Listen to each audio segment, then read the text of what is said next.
I'm hearing in the background. It sounds It's very my melodic. clock. It's doing its little dancey thing. Does it do that once every hour, or what's the Yeah. pattern there? Okay, yeah. Once every hour, except for like if I have the lights off, it doesn't go off, which is cool. So it doesn't go off all night, you know? Yeah, I have an uncle who's got this, clock collection that whenever you're walking through the house late at night, you just hear nothing but ticks and talks and ticks and talks. It's actually kind of eerie. I bet it kind of like reminds me, just you saying that made me feel like how I feel like with Stranger Things when Vecna is like doing his like clock thing, that broom, broom, you're like, oh my God.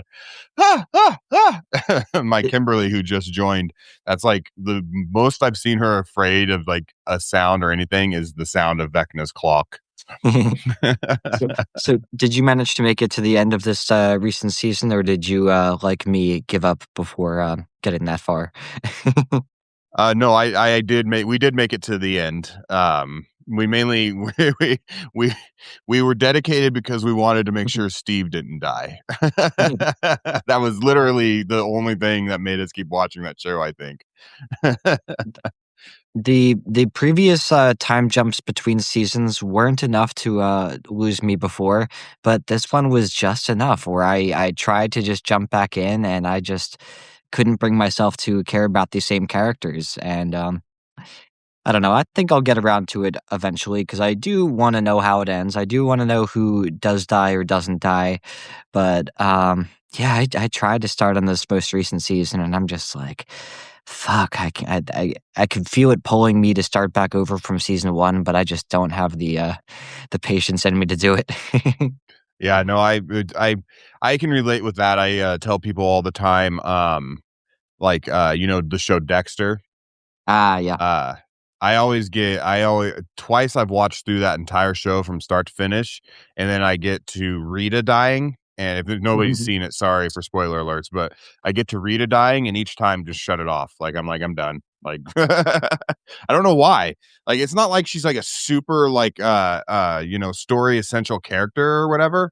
But she's just enough. I'm just attached enough to the concept of, I guess, the serial killer psychopath having a love in his life that when he loses that, I'm like, fuck this. I always compare, Dexter to Breaking Bad, mostly just because I watched them back to back when I was a kid, but it was kind of funny comparing the 2 wives and how they, uh, comparatively aid and abet their husbands.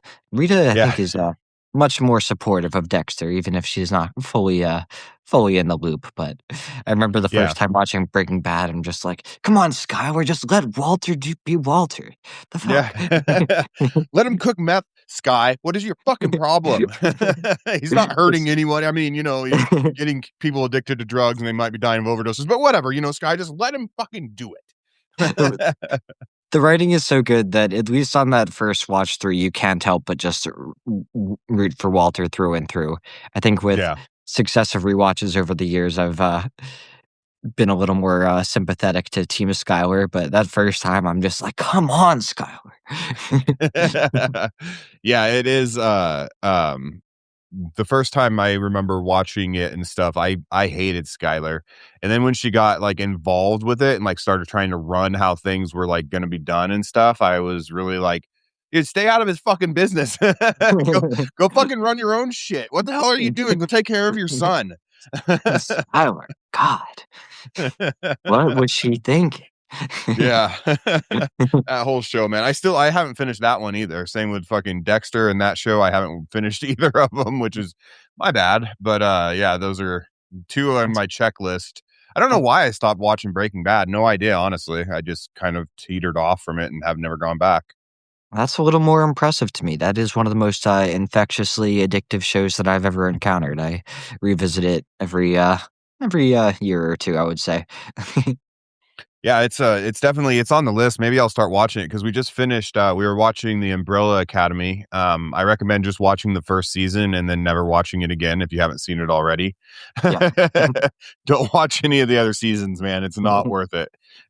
So, but now we're kind of in between shows, so to speak, which usually means we go to watching the Trailer Park Boys until we figure out what we're gonna watch. The Trailer Park Boys is another one that I've had quite a few friends rave about over the years, but I've never fully committed. I've seen just loose episodes here and there, but been watching a lot of airplane movies recently. I, Airplane I, movies, huh? I That's was talking. interesting. I was talking about this briefly with Walter before, but it's so funny to me how on airplanes you have, or at least on American Airlines, you've got this very limited selection of 100, maybe 200 movies, shows, tops to choose between, Mhm. and the limitation is so useful because whenever I end up locking in on a choice, I am just so committed to that for the next hour or two afterwards, and there's no feeling of, what about the other 200, 300 options? And it in addition to that, the lack of connection that you have on airplanes, you just, man, there's something about those airplane movies, you just lock in on them. I was Yeah. watching, Moonlight, most recently, Milk. Um, they actually had a whole, category on the plane devoted to, I think they called it In-Flight Feels. It was just movies designed to, get you emotional while you were at that high altitude. Yeah, it's, I read an article one time, very long time ago, something called, I think it was like The Paradox of Choice. And it was like a scholarly article. It wasn't, I don't think, like on Medium or anything like that. And it was describing how if you give people, like they would measure like people's brain waves and everything, and if you give people like 30 choices, Yeah, they'll spend longer deciding what they want, just to end up deciding on a similar choice as they would have if you only give them like three choices. yep, But they're always more satisfied when you only give them three choices with their choice, because it's like the more choices you had, the more your mind wanders and is like, well, would have I enjoyed that one more? Would have I enjoyed this one? And they used ice cream. And so it's like most yeah, yeah. people would, gravitate towards, like vanilla, whether they're given 30 choices or, three. And with the 30 choices, they would be thinking, well, what if I wanted that bubblegum flavor? And so, yeah. I'm the exact same way. If I have a choice between chocolate and vanilla, I know that I'm team vanilla, and I can walk away satisfied knowing that I chose correctly with vanilla. But Mhm. man, if there's 30, 40 choices, even if you do a bit of sampling, it's hard to know that you chose correctly, and you don't want to be too much of a nuisance and ask for 10 different samples. But Yeah. but Yeah, that's so I see. true, like, you have Baskin Robbins on the East Coast? Yes, we do. Yes, we do. Yeah. Yeah, and that can get dangerous. You I you can see. spend all day making choices in that place.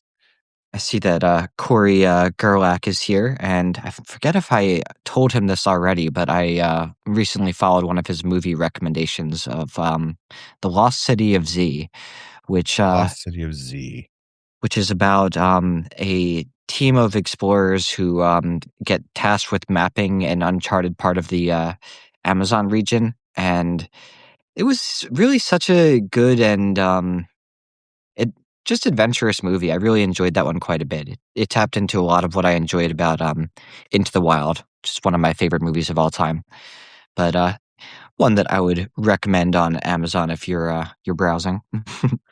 Yeah, I just, looked it up, pulled it up. I have a laundry list of, things to try and stuff, but, I haven't gotten that one added to the list yet, The Lost City of Z, and I love, Charlie Hunnam or Hunnam, I don't know how to pronounce his last name. Robert Pattinson is, a lead in that one as well. My Ah. So it's one I should persuade my girlfriend to watch because she is an, Robert Pattinson lover. I just I just saw another one with him, a few days ago in theaters, called The Drama. I was blanking for a second. Oh, is that the one with, what's her name, from the Spider-Man movies? Yeah, yeah, it's got, Zendaya from the Spider-Man movies. For some reason, my mind went right to, Tobey Maguire Spider-Man. Yeah. It shows my my age a bit. Yeah, that one, the Toby, it was cool. Have you seen any of the newer Spider-Man movies? With, Yeah. what's his name? Yes, Forget I his name. have. And even if I like Tom Holland, he will never quite be the official, Spider-Man for me. I think that will always be, Tobey for me. Yeah. Yeah, Toby was good. I like Tom too. I like that they, had all 3 of them, in the most recent one, so they got to do, like, the meme where they're all pointing at each other. Yep, yeah. That was one of my favorite cinematic, moments in a long time. I enjoyed that very much. So, but there's a new one of those coming out, which is cool, and so that, I do like that they got, Tom young enough to be able to be Spider-Man for a little bit longer. Toby, by the time they got him, he was already, like, Yeah, yeah. well into his 30s and trying to play a teenager and stuff, and so it's a little bit of a difficult task, for any of us to try to pretend we're, just out of high school when we're, in our 30s, so Yeah, there was so much about that recent, live action Spider-Man that I enjoyed. Yeah, seeing all 3 of the, Spider-Man iterations together on the same screen was really exciting, and I love the way that they handled the press for that too, where, Tobey and Garfield continually said, "No, we're not in this one. Stop being excited. You're gonna be disappointed." yeah. And, yeah, that was actually a fun surprise for me. I kind of, expected it to be disappointed given the, current state of the Marvel Cinematic Universe, but that was Yeah. a rare post Endgame delight. I really enjoyed that one quite a bit. Yeah, you're right. Everything pretty much after Endgame has just been, like, pretty much trash. Yeah. It's hard to a lot of it is literally hard to watch. God, I can't think of, like, any specific examples off the top of my head, but there have been a few of them where I'm like, "What? What are you Yeah. guys Yeah. doing right Mhm. now?" The thing that always gets me is the idea of just introducing more and more superheroes at this point. Like, it is just such a established universe at this point that is just like every time a new superpowered person gets introduced, I'm just like, where the hell have you been all this time? Yeah. Yeah, exactly. I mean, it's not like the only way to really successfully introduce them would be like they'd have to have just like grown up just now. You know what I mean? Like they can't Right, be older superheroes, or it's like, why weren't you guys helping during Endgame? Why weren't right. you, helping during, any of this other sort of storyline? The world's ending, and you guys were just sitting at home watching on the TV, knowing you have superpowers and could Right. help. What the fuck? Madam Web, Corey in the chat just brought up. I still have not actually seen that one, and as someone who enjoys a good bad movie, I really think I owe that one a chance. Madam Web, huh? Is that MCU?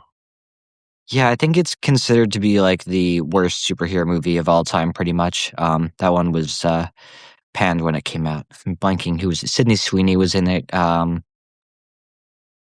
Yeah, one or two others. Sydney Sweeney's in a lot of things. Sydney Sweeney. I don't watch Sydney Sweeney movies, so Yeah, that's easy. yeah. But Just like Pedro Pascal, she has been pretty ubiquitous these past few years. yeah, yeah.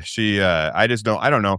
I just don't wanna give her just like the reason, like, I don't mention "He Who Shall Not Be Named's" name anymore as much as possible is because they get enough fucking airtime. They get enough free press. They get enough, clicks in the algorithm without me adding to it.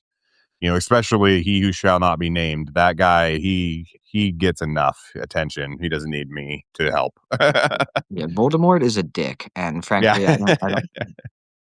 I don't think that we should contribute to his exaltation anymore. It's been too much. It's gone on for too long, and yeah, fucking Voldemort.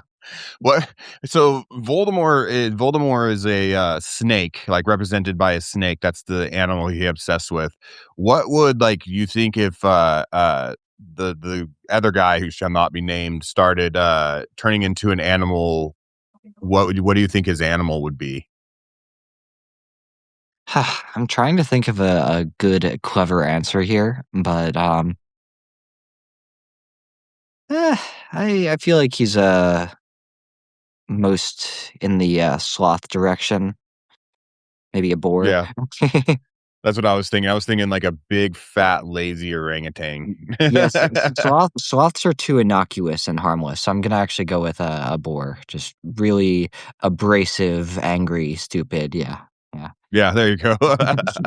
I'll have to see if I can figure out a way to make a boar, that guy picture later and see what it looks like just for funsies. I But, picture uh, what's his name from The Lion King, Pumbaa. yeah, there you go. Merge them together. Well, speaking of cool animals, did you see any cool, most I don't know if, most of the audience knows, but you just got back from a pretty cool trip not too long ago. Did you see any cool animals where you were? Tell me about where you were and what you saw. The coolest animals definitely came from within the Amazon jungle. I spent a couple months in Peru, and that was definitely where the coolest biological part of that trip was. I saw 5 or 6 different species of monkeys in the wild, probably closer to 9 or 10. Really, it was a lot of monkeys, and some of them were just like dancing and performing acrobatics in the trees for us. Really incredible. That that is I cool. I couldn't get over the cartoonish colorfulness of so many different creatures out there. Like the birds were just like so unbelievably vibrant. Saw tarantulas in the wild. A couple of deeply poisonous snakes, one of which our one-eyed guide had to decapitate. Holy Yeah, cow. he saw the one of us pointed out the snake to him. He didn't see it himself, and he quickly ushered us around him as he decapitated it for us. You're like, Yeah, "Wow, a movie and a show. Jesus." right. Yeah, that was a pretty unbelievable moment. We caught some piranhas. That was pretty cool. He We saw wild caiman. Wild caiman. So I don't know if I've ever even seen a caiman in, real life. yeah, you've probably seen an alligator or crocodile before, and they look pretty identical. I would struggle to point out the difference there, but yeah, that was cool. What else did we see? No anaconda sightings, unfortunately. Um, some of the Or trees were fortunately. what here. s- Some of the trees and plants were definitely one of the coolest parts. There were lily pads that were as wide as people. Oh, really? Yeah. Oh, that's cool. I didn't know that. That's awesome. I mean, it's always like you see like pictures and stuff, but like pictures can never actually like fully grasp what seeing things in reality can, you know? Well, yeah, you know, you were there. You know, Ben, let me tell you about your trip. Okay, man. Yeah, Well, that's I cool. Why did you go down there though? Like that's just vacation, just to see it, just to do it? I think that a lot of my travel thus far has been kind of a roulette wheel. I know that there's a lot of the world that I want to see, and yeah, a lot of time I don't do a whole lot of planning beforehand. So I knew that I wanted to see the Amazon at some point. I knew I wanted to see Machu Picchu. But yeah, it was just one of the many Spanish speaking countries. Those I'm a little bit biased toward because I took a few years of Spanish in high school. One of the few Spanish speaking countries that I knew I certainly wanted to go to at some point. So it was yeah, a good excuse to see South America for the first time, and definitely one of the countries I would be eager to go back to. I think Really? Did you get some did you get practice speaking Spanish while you're down there? Like a lot of good hands-on experience? I did speak Spanish a lot throughout the trip, but man, it was a very thick Spanish that I wasn't really equipped for. So I tried, and I did manage to make a few friends who spoke exclusively Spanish, but yeah, all in all, I could have been more proud of my growth. I think it felt a little bit um, easier to employ in Central America. Yeah, did it feel like while you were down there, did it feel like you got like more motivated or able capable or whatever of like writing or did that Did it come easier is what I'm saying for any time, or was it more like I just want to get out and see more stuff? One of my missions with each new trip abroad has been to spend a little bit more time writing, and I think I had that plan curtailed a little bit by, going to the Amazon region, which completely bricked my computer for about 10 whole days. It wouldn't even turn on because the humidity was so forbidding. And Wow. yeah, I couldn't believe that. So many of the, computers down there, and this is largely a function of poverty, but also largely a function of, just the overbearing humidity. So many of the computers down there are, like, pre-2010, still have the tower beside them. Um, so I ended up having to, finish one essay that I started working on a keyboard with an Enye. What is an Enye? What's that? An Enye is the name for the N in Spanish you'd see that has the squiggly line above it that just denotes Ah. the, nya sound. Oh, okay. Okay. So it was a different keyboard than you're used to. Yeah, that took a lot of getting used to. There were, I think that was the biggest functional difference, but it just meant everything was in a slightly different place. Yeah. You couldn't sit there and just zone out while you were typing, you had to kinda Yep, think about it a little bit. yep. And And I it just I just learned how to type last year for the first time in my life. Before that, I chicken pecked. And, I was pretty efficient chicken pecker. I was, pretty fast at it, but, I finally made myself sit down for a couple, weeks, a couple months actually, and sit there and actually, like, focus on learning. So now I can actually really type.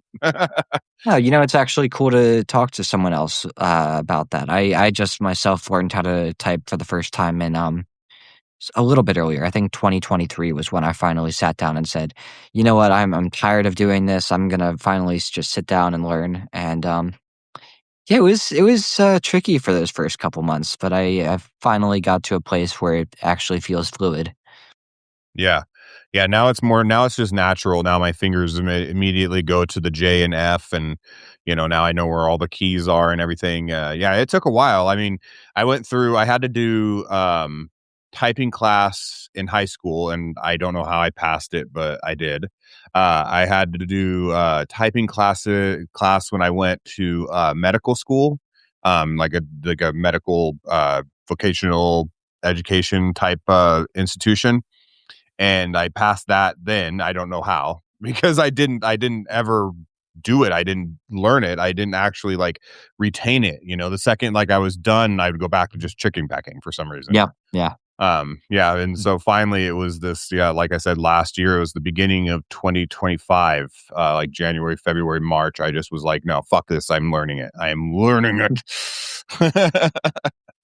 Yep. For us, they tried to teach us in high school, but it was never as formalized as an actual typing class.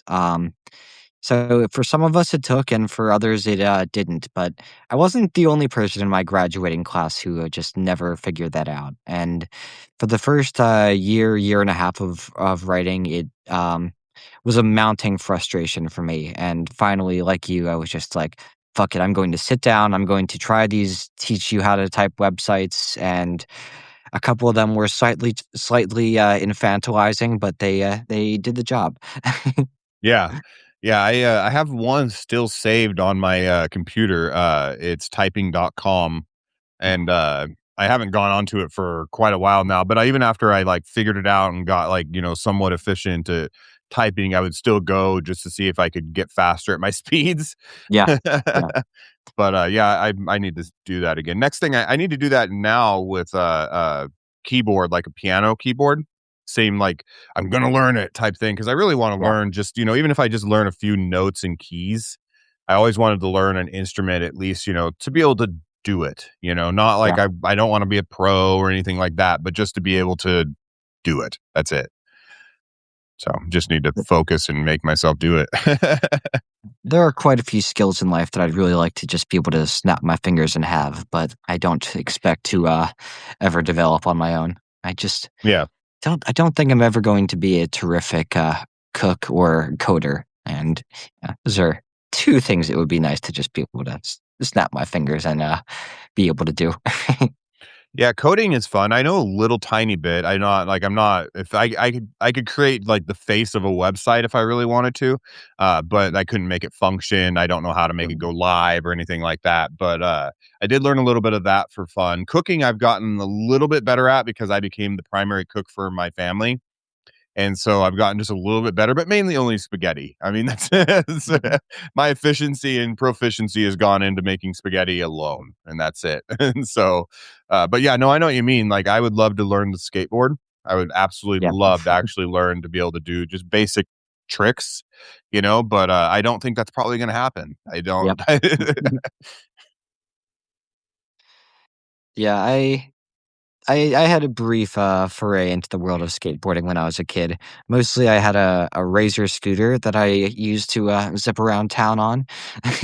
But yeah, I briefly did get into the Tony Hawk games and was very disappointed at how much harder it was to kickflip in real life than in the game.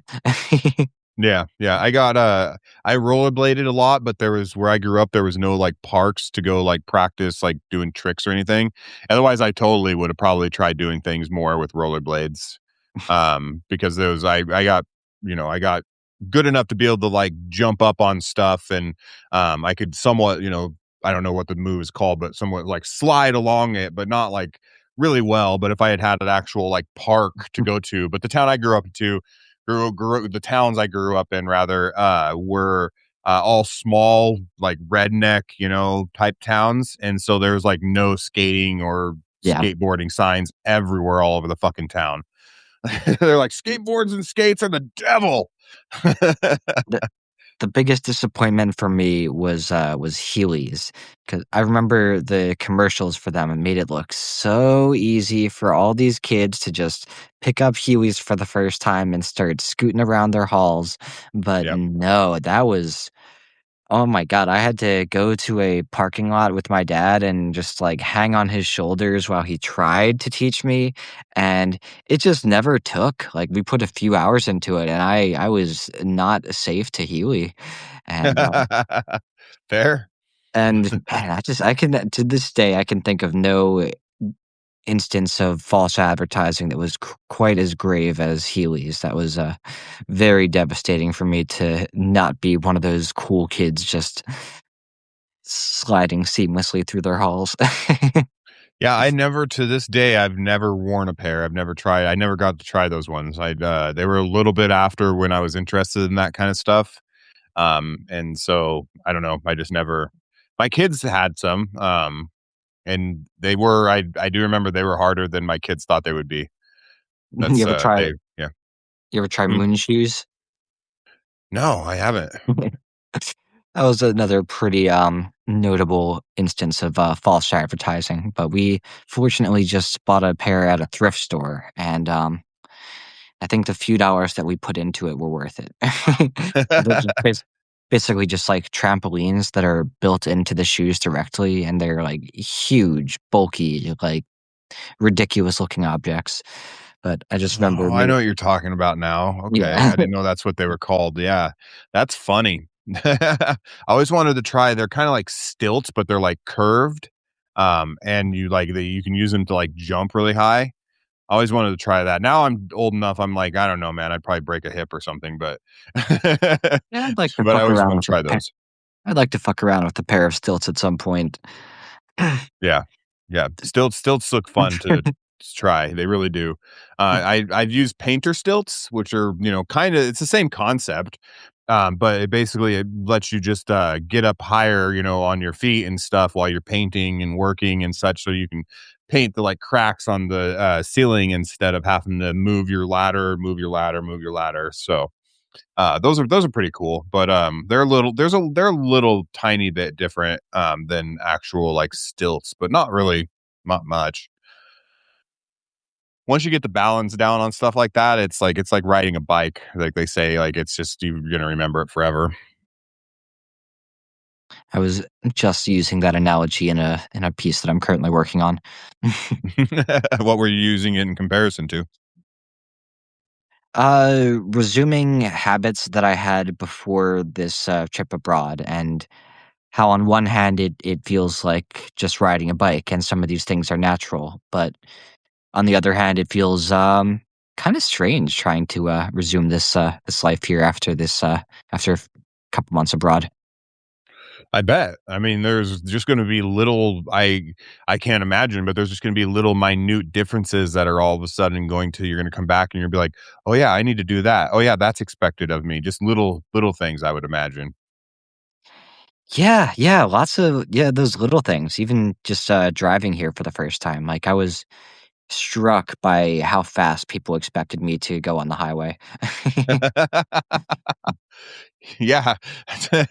I don't like because I work from home and I also, take care of the house as like the stay-at-home parent or whatever, and so I don't leave a lot during the week, so Yeah. it can be quite a while between leaving and stuff, and the last few times I've driven, I've just been like, "Oh my god, this is so fast." I used to love driving fast, and now I'm like an old person, I'm like, "I'm going 30, you're fine." 'Cause so much of how you interpret speed is just like relative to the cars around you. And for the past couple months, I've kind of been growing to interpret kilometers per hour as more or less the same thing as miles per hour. And they are so incredibly different. Like if you are Yeah. going 100 kilometers per hour, you are just barely speeding in the US. But I feel like you would just never see anyone going that fast in that country. In Costa Rica, I was a little bit more used to people going a comparable US speed, spending a little more time on the highways. But I don't know if it's just my memory, but yeah, you did not see speeding in that same way when you were in Peru. Yeah, it's kilometers have always been, funny to me because it makes it feel like your car goes so much faster than it does in mile per Yeah. hour. Like, seeing the, like, 0 to 60 in kilometers, or whatever the times, or rather how fast it takes to get going up to Yeah. max speeds in kilometers is much more impressive looking than mile per hour. It was already a big culture shock for me in getting to Peru and trying to get used to kilometers per hour. I'm just like, okay, okay, that's different. But the real big culture shock moment for me, I'll never forget this, was trying to make sense of kilometers per liter. I'm just like, what does that even mean? Like I these are Kilometers per, like, how much gas you get or whatever, or what is kilometers per liter? I mean, it's the same thing as gallon. It's like just the unit that prevails in that part of the world. But, Okay, so it's like I'm miles just per like, gallon, but it yeah, it's just like kilometers, like, I know relatively how they, equate to miles. Like, it's about, like, point 0.6, uh, p not percent, just 60% of a mile. But with liters, it's like adding that into the mix, it just gets so confusing. Just Uh, it's just 2 units I'm not used to, trafficking in, so it's just like, okay, if like, a kilometer is this, but how does it yeah. It yeah, is. it reminds me of this thing I saw, someone said something along the lines of, "You're afraid of that like Americans afraid of kilometers." And it's like, "Hey, don't judge us, like, we're only able to be taught what we're taught," like, Right. they teach that stuff a little in school, but they don't really teach you it's, like, a necessary thing to know. Kilometers are the one thing that really once makes me wanna, join Team Metric. I think kilometers are so efficient with that perfect 1,000 meters, but yeah, I don't mind, team gallons over, liters personally. Fair. That's funny. Celsius would make a little bit more sense to get on. I can't say that I prefer it exactly, but, yeah, 212 for boiling is a little bit too arbitrary if you ask me. Yeah, yeah. No, I'm sure you can. Celsius, I started to learn Celsius just to learn it a while back, and so I got down to the point where, like, if someone tells me, Fahrenheit what something is, I can kind of, assume relatively what it is gonna be in Celsius, but I it's not accurate enough to, like, write a paper on or something Wow. without a calculator in front of me. I'm impressed how bad I am at it, because in theory, you would think it would be so simple. Like, it's really not hard for me to grasp a kilometer, but, man, every time someone throws a Celsius temperature out there, I'm just like, "Whoop, what does that mean?" Yeah, I know I learned a little trick for it, but I don't remember, like, the exact, like, wording of the trick. It's, like, minus, like, 30% plus, like, 3 or something, and I don't remember the exact trick, but it's helpful. If you can remember it, it's incredibly helpful. Someone taught me an incredibly, reductive and not very useful way of thinking about it.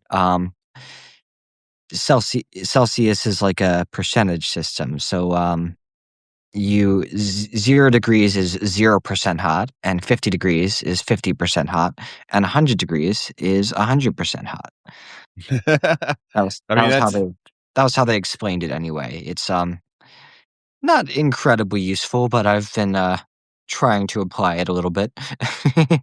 yeah, I mean, like, if it gets to 100 degrees Celsius, though, I mean, that's pretty scary. I mean, it's not It's 100% hot, it can get no hotter.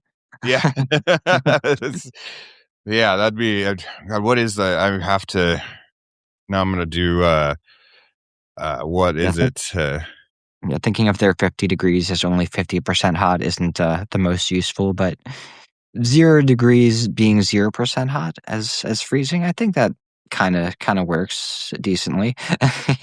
Yeah, if we got up to 100 degrees Celsius anywhere, we would be just dead. Like, I don't think you can survive that one. That's 212. And for anybody who doesn't know, that's 212 Fahrenheit. Which I guess that makes sense. Like, if you look at it like boiling being like hot, like you're saying, 100%, then that does make sense for Celsius. So It's a hardly perfect system, but, it's better than what I had to go off before, which was yeah, basically my own intuition. yeah, yeah. For anyone just joining, we're, marveling at the differences between the, different units of measurement. Yeah. It is funny though how like most of the rest of the planet goes off of like these other systems, and then the US is like this stubborn kid like, "Nope, nope, we made our own and we're going off of that." Tr Traveling as an American is a very strange thing for a lot of reasons. I think in many ways it's much easier for the rest of the world, or than travelers from the rest of the world, because we're so used to people bending over backwards to accommodate us and meet us at our home language, and even just learn these useless, measurement systems that are basically only applied in the US. And, but at the same time, I feel like it kind of detracts from the sense of immersion you get that a lot of other people would get, because Germans don't have to, learn a new language necessarily, or rather, they have to learn a new language completely necessarily if they're going to a new place. And, with Americans, we can kinda just, expect that there are going to always be English signs and some people who can speak English, and, yeah, people from, other countries don't have that same luxury. No, that's true. English definitely is, I think it was, one of the princes of England said that, a language is a nation's currency, and the English language is very rich, which makes sense because like you said, it's everywhere. Yep. There's very few countries on any continent that there isn't going to be someone who speaks English, if any. I don't know if there's any place on Earth where there isn't at least a few people who speak it. So, to where like you're right, like if if you speak Swedish and end up going to South America, good luck. Yeah. Like, there's not gonna be probably many Swedish speakers in South American Latino countries, Like, Latin countries. I was struck by how many situations I would be in a room with someone who's from Sweden, and someone who's from Turkey, and someone who's from France, and someone who's from Mexico, and we all just cumulatively and subtly decide, okay, that English is the common language here. This is what we're all going to speak in, and yeah, it's just such a huge advantage. Like, I'm very thankful that this difficult language is the one that I was, yeah, born into because it's not an easy one. Yeah, I do wish that in America we prioritized, speaking other languages more, Mhm. like learn teaching our kids even. But it's incredibly difficult because, like, one of the reasons in European countries that you have, I believe, I'm not like this isn't like I'm stating facts or anything, but this has always been like my belief on it. Is you have people who, like you use like Germany as an example, who live in Germany who speak, three or four languages. It's because they have Yeah, three or four countries surrounding them, and all the countries that surround them speak a different language. And so, if you want to communicate oftentimes with even your neighbor or your school friend or whatever, you might need to switch over to speaking a different language entirely just yeah. to do that. To where in America, a majority of people don't give a fuck about another language. Like where I grew up, nobody gave a shit about another language at all. Not a little bit, not at all whatsoever. It was completely irreverent. It was not something that anybody wanted to learn, did know, or anything. I don't remember meeting someone that could speak multiple languages like fluently until I came to Treasure Valley, Idaho, which is like the capital of Idaho, that the area and stuff. Boise's the capital, but it's in the Treasure Valley. Mhm. And then because it's big enough that there were people that traveled, I started meeting, Hispanic individuals who spoke, English and Spanish fluently. And then, others through the years, I've met German individuals, and I even knew a person from Kenya, Africa, who spoke like five different languages. And so, yeah, it wasn't until this part of Idaho, but where I grew up, no, nobody cares. Yeah, I'm always so impressed by anyone who can be fluent in more than 2 languages. Like, I treat it as a superpower more or less, because Yeah. for me, even just the idea of being fluent in Spanish is just so wildly far from where I am now. Like, I took 3 years in high school, and it's enough to have a pretty decent grasp on some of the basic vocabulary and identify fruits and a lot of basic nouns and whatnot, but, man, when I just think about the ability that I have to express myself in English and to have that in not just 2, but 3, 4 languages, that is really remarkable that some people get that far. To learn a language is, not something easy. Not easy at No, all. it's not. I've always been impressed. Pope John Paul II spoke fluently over 12 languages. Fluently spoke over 12 languages. That right there, it's like that guy was a freaking genius. Like I didn't know that about him. yeah, yeah, fluently over. He was a renowned polyglot, which I believe polyglot means a Yeah, multilingual individual. Yeah, yeah, that's something, I always, remember that. That's a little bit of information I remember about him specifically because it's so fucking impressive to me. yeah. He spoke up to, like, 20 or something, but only 12 of them, like, absolutely fluently. Yeah, backtracking slightly, Yeah, I have a friend from, Luxembourg who, speaks, I think, 4 or 5 different languages because he's in a country that, are so closely bordered by other countries that speak different languages, yeah. and he said that it's very common there for everyone to be taught 4 or 5 different languages, and, man, the way that would affect your development from day 1 to just be fluent in more than 1 language, it really is kinda hard to conceive in America. I have so few friends who, took more than 1 language growing up, and fewer still who've actually, like, retained any of those additional languages. Like, if I wanted to really, keep my Spanish momentum going, I feel like the best avenue I have for doing that is either making new friends or watching movies. Because I don't know a lot of people who speak Spanish. Yeah. So I was actually so in high school I took Spanish, but I don't remember anything from it Yeah, at all. But then in college I did take Spanish again, and I do remember a lot more from that, but not as much as like I probably should or could. yeah. But that was one thing I noticed was listening to like Spanish music and noticing little words and then trying to piece them together and stuff through Yeah. those words. That was a huge contributor to me actually like retaining it. And now, like, I just like thought of it talking with my youngest son because he's in Spanish. I thought about it. I was like, if I really wanted to immerse myself in Spanish, like you said, you would need someone to talk with it to. Like, that's a huge thing, right? Like, if you don't have anyone to speak the language to, you probably are going to eventually like lose it, right? Like, Yeah. unless it's your an original language you spoke, then you might retain it. But um, another one was if I ever attempt to learn it again or whatever, I'm going to watch, children's shows, in Yeah. Spanish, I'm talking like little kid shows, like, I know like a lot of the Spanish alphabet, but I never learned like an alphabet song to go with it. And I realized just the other day when, like I said, I was talking to him about this, that's probably the reason I don't remember all of it. If I had a beat that went along with it, like, because I just remember like abe, say, day. But if it was more like abe, say, day, a, f, a, you know what I mean? Like I would probably remember it entirely just like the ABCs. Yeah, I definitely have a very musical memory. I'm always surprised at how well I remember the lyrics to songs that I haven't heard in 9, 10 years. That's so crazy.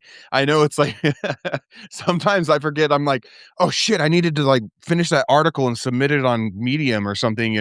But then like a song comes on I haven't heard since I was like a teenager and I'm like, "Oh, I know that song entirely, all of it." Right. Priorities, right? Or like video games, like there's some of my favorite video games. I can tell you like all the characters' names, every single corner you could turn, all the tricks and tips, like Final Fantasy games, a few of them. But like I don't know, we just got done watching The Umbrella Academy, and it's also because I started zoning out after season 2, like, god damn it, like but anyways, I there's a few parts in there I can't tell you how things happened, like, and I just got done watching that.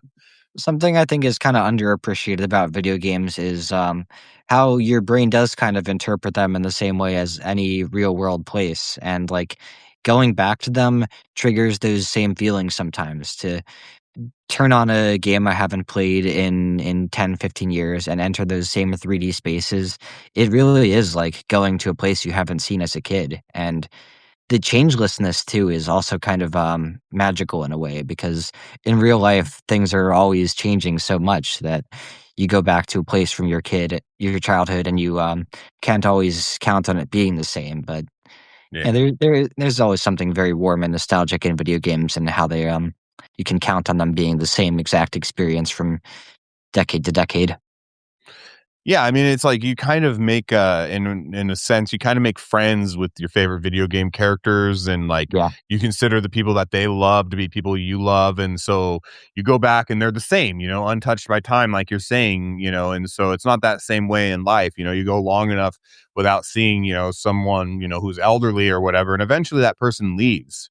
But in video games they don't, and that's so you're right, that's a beautiful part about video games. I think that's one of the reasons I like stationary games too, games that don't have all these like additions to them constantly, all these micro purchase options that they always Yeah. add to newer games and stuff. Games that are just exactly how they were, maybe updated graphics or whatever, like, the Final Fantasies, I'll use those as an example again. The newer ones, change and stuff a little bit here and there, the MMOs change, but like 7, they've updated the graphics on 7. Now there's a remake, but we won't talk about that. But, but it's the same fucking game. They haven't changed the game itself at all.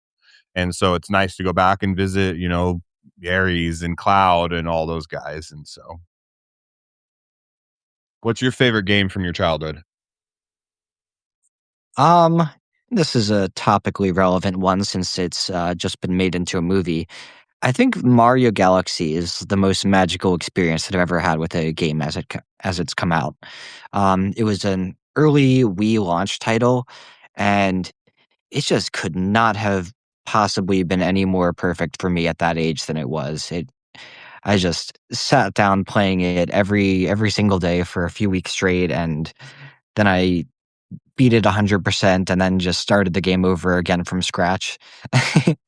And, Yeah, I still haven't actually seen, this movie iteration, but I'm excited to. I'm hoping that it, taps into that nostalgia bone for me. How about you? Yeah, yeah. Mario and the original Nintendo were the first console and game I owned. And then I don't know what happened to my Nintendo. It like disappeared from about the time I was like 6 till about the time I was well, I never got I don't know what happened to it. It disappeared around the time I was 6 and I ended up working all summer to buy a PlayStation sometime around the time I was like 13. Mm. The original PlayStation 1. Um, but yeah, Mario, but that when I was, like 6 or whatever, I remember, playing Mario Brothers, and it was back then that was like a hard game and stuff. It was now it's still a hard game, but for different reasons. I That's always one of the funniest things for me going back and playing older games, like, the absolute brutality as far as difficulty goes. It is they are just unrelenting on those younger kids. Like, if you sometimes you just can't get past World 2 or World 3. Like, you need to either look up a guide or ask an older brother, but, yeah, these days, for better and for worse, they make it possible to, complete video games for pretty much anyone, and if you start dying enough times, they often start giving you, little handicaps and the Yeah. option to just outright skip levels, and, I can see the argument for both sides of this. It's, always, more rewarding to go back and beat those older games because of just how incredibly difficult they are, but, it's also, very frustrating sometimes to get to the very end of a world and just one little jump sends you hurtling back to, level 1 again. Yeah. Oh, yeah.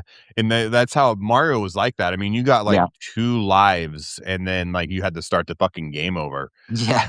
And you could go through like and spend hours and hours playing, and then all of a sudden be done, like, and have to start all over. And so it was more difficult. I think that was probably maybe, too far, though it was still fun, but it's much better than like now there's like, especially phone games, they're all pay to win, Yeah. which is complete and utter bullshit. I fucking hate pay to win games, man. It's like, just give me the damn game.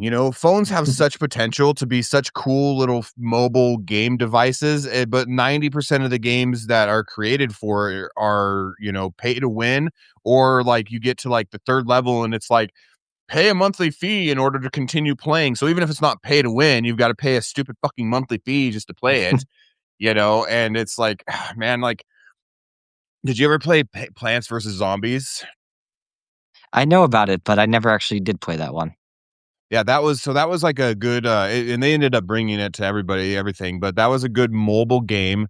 That was the full game, originally, the first one, that, you played from start to finish, and, it was a little bit eerie, fun, cartoonish, and then it was done, and so I like the first one still, but then, like, after that, they were like, "Oh god, missed opportunity. Shucks, guys, let's go ahead and add pay to win features and all this, like, you got to buy this and this," and it's, I don't know, man, it's just stupid. Yeah, despite being a huge gamer, I'm surprised at how little I've, devoted to any phone games over the years. Like, I definitely was big on the whole, Fruit Ninja phase of, mobile gaming, Tiny Wings and whatnot, but, yeah, it's interesting that phones have gotten strong enough that they actually can play a lot of these games that I'm playing on TVs and consoles anyway, but yeah, for most part, I don't really, push my cell phones to the limits in that way. It's something I'm at least, curious about. Yeah, I'll still play like Minecraft, when I'm playing Minecraft, because I Right. have a realm that I build on, and I've been working on slowly off and on for years and stuff now. But so I'll play that on my phone, but not very often. I'm just like, "Ah, I'd rather play on the console." There's a few games, like, I liked Pokemon Go for a few years, but that kinda turned into a pay to win game too. The more money you have to spend on Pokemon Go, the more, enjoyable it's gonna be, which is just bullshit to me. That would It I would prefer spending $60 one time and then the company never fucking touch the game again. Just leave the game alone, glitches and all. I don't care what's Yeah. wrong with it. I don't care what if sometimes it's known that you walk around a corner and the game crashes. I don't care. Leave it alone. Just don't touch it. Yeah, game glitches are so much fun to exploit. I hate the idea of developers just finding these small issues and fixing them, and now suddenly gamers can't appreciate them anymore. And Yeah. and also the cheat codes. They've really done away with cheat codes in video games in the last few generations. And Yeah, that's that bullshit. that was for the same reason. That was a fun part of my childhood. It's just Mhm. exploiting the game engine in a way that it feels like you're not supposed to be. And yeah, that was fun. Yeah. Have you ever heard of Game Shark? Yes, yes. Yeah, Game Sharks were amazing, dude. Like they were, they were the same price as like a game or whatever, and then some of them would come like preloaded with hundreds of games and stuff, and you could preloaded with the cheats for hundred of games, not hundreds of games itself. But you go in and you play like any game, and you just have like all these special features and stuff. And you're right, they don't allow that. Not only do they get rid of glitches for whatever fucking reason, they don't even let you cheat. It's Yeah, like, I still why? It's a game. Like, where else are you supposed to cheat in life if you're not a game, man? Like, I still have a functioning action replay for my GameCube, which is more or less the same thing. You would put the disc in, and it would give you the ability to go through a whole list of games and one by one enter cheats for those games, and then you quickly swap out the one game and put in the game that you want the cheats for, and it just loads up with a whole bunch of new abilities for your characters, and so much fun. Great, yeah. great period in gaming. Yeah, it was. I don't know. I really, honestly, I don't understand the logic behind like, but I guess that's the reason is that they don't really make, well, one, I think gaming companies got more wealthy and more powerful. So they were able to put pressure on games like that as being like, somehow infringing upon Yeah, copyright, probably. And so they were able to do that. But then also they did start making games more, live orientated, which is probably part of the reason they started putting pressure on them to not, be able to use cheat codes and stuff like that. Because then it became, instead of, cheat codes and stuff, it became modding, yeah. and now like there are mods still, but usually they're for people to win at live games because they suck. The Wild West phase of any new technology is always interesting to see. Yeah. It's interesting now that AI has been around long enough that we can distinctly look back on the early phase as pretty Wild West, if you ask me. Because now, if I ask ChatGPT to create an image of Trump fighting Superman, it's going to say, "Sorry, we can't do anything with these copyrighted individuals." But man, Yeah. I remember a time early on in AI when you could ask any of these programs to depict any people doing just about anything, and they'd be like, "Sure, generating." Yeah. Yeah, no, you're completely right. And even I was writing an article the other day and I put it into, I don't remember what article it was, but it was one where I got like kind of like God, I don't remember which one it was, but I did something. I put it in because I use it to like tell me like what grammar mistakes I made, so that I can go through and correct them. And I Mhm. put it in and it's like, I can't help you with that. I'm like, what? They're like, I can't help you. I think it was something to do with someone being covered in poop or something. And like, they're like, I can't help you show the president being covered in poop. I'm like, I'm asking you to correct my fucking grammar. I'm not asking you to give me an opinion on my work or what you can and can't do. Just correct the fucking grammar. That's your job. It's like literally all I pay you for is to correct my goddamn grammar. I asked for a series of photos of Trump being lost in outer space a while back, and it was so willing to comply. And I think today that at least a few of the big ones would not be willing to help me with that request.